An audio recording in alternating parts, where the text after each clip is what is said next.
It's now time to create our second object, the one that we're trying to catch. So let's go straight into our game, and what I'm going to create here is an object that is going to move automatically around the screen that I need to chase.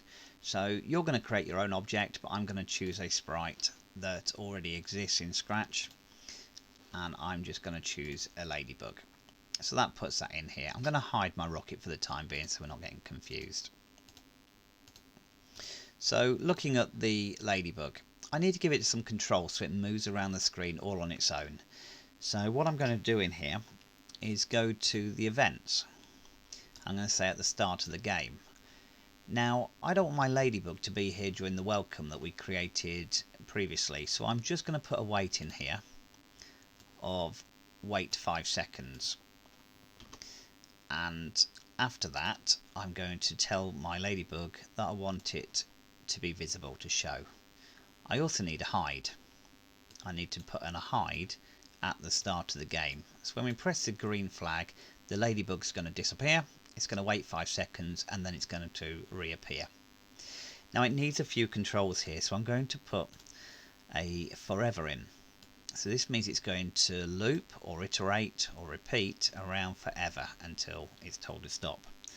And what I'm going to do in this is I'm going to tell it to move 2 steps.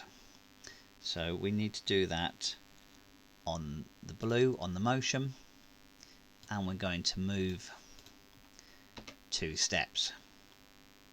I then need to tell it to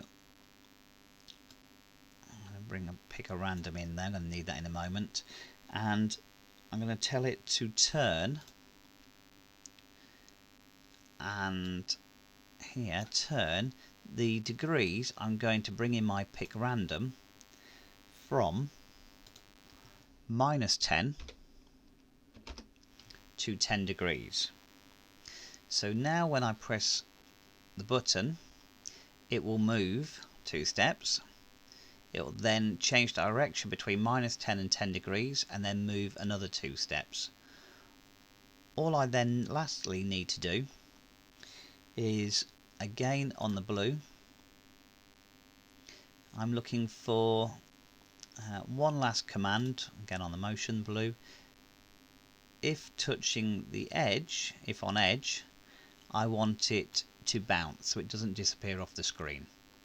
So this is the code that should allow my ladybug here, you're going to create your own sprite, to move around the game. So let's see what happens when I press green. Remember, it has to wait 5 seconds before it appears.